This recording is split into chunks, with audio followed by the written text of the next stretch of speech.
Ang araw ngayon ay 23 November 2024 at pasensya na kayo kung shaky pero andito ako ngayon ulit sa Almar para silipin yung inaspalto rito na una nilang inaspalto.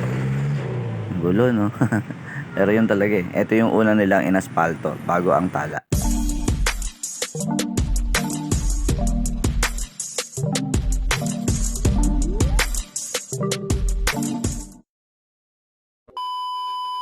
At mula nga rito sa kinatatayuan ko, ayan dyan, sa tinitignan natin na itong angulo, ayan yung papuntang kanto ng Almar, Caloocan, puntang Bulacan. At ito na nga ho yung kahabaan na inaspalto nila. Silisilip natin. Yung benepisyo ng bagong asfalto ay makinis na kalsada. Ayan, tuloy-tuloy lang ang sasakyan dahil makang kalsada. Iba ho talaga pag yung maintenance ng kalsada pinaunahan natin, nababawasan yung traffic kumbaga, at kampante ka na sa pagmamaneho pati. Yan.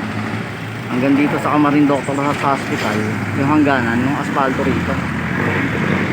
Mula Almar. Laking ginhawa talaga sa mga motorista ang asfalto na to. Nagkaroon na rin ho ng access road dito sa Magdalena. Nagkaroon na rito ng Magdalena Wet and Dry Market. Tapos, Dunkin Donut, Burger King, at yun nga, Jollibee. At sa likod doon, sinata yung mall. Hindi ko pa ko alam kung anong pangalan. Ayun, yan. Pag diniretson ko sa kinatatayuan ko ay papuntang Bulacan. Papuntang Bagong Silang, Camarin, Caloocan. Marami pang iba. At pinasok ko na nga yung access road na ginawa nila Oka at Along Malapitan. Dahil hindi mo na kailangan pumunta pa ng Bicas para kumanan. Dito pa lang maaari ka ng kumanan kung galing ka ng Almar. Yan, pagka dumiretso kayo dyan, tagos kayo dyan ng Forest Park pag kumanan, saka SM Caloocan. Pag kumaliwa naman kayo, Serenity na sementeryo. Ayan, wala nga dyan sa likod ko na yan ay yung access road papunta nga rito sa harap. Switch lang natin. At yan nga po, pag dumiretso po kayo dyan, kaliwa kayo Serenity papuntang Novaliches, pag kumanan papuntang Forest Park o kaya Bulacan.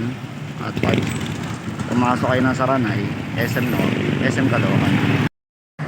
Yan, nandito na tayo sa kanto ng intersection ng pag dumiretso kayo papunta ng BF Homes Caloocan at Bagumbong pa rin. Pag kumanan, SM Caloocan at Bulacan, Forest Park, at pag kumaliwa, Serenity. Yan lang po, papunta nga ba. At dahil nga sa patuloy na progreso ng North Caloocan, sunod-sunod talaga ang mga establishmentong tumatayo na rito. Gaya nga yan, nakikita nyo na pinicture ko kanina. Binalikan na lang natin para makita yung mga development at kumbaga mga pagbabago na maaring mangyari talaga kapag may access road na nililikha ang mga mayor.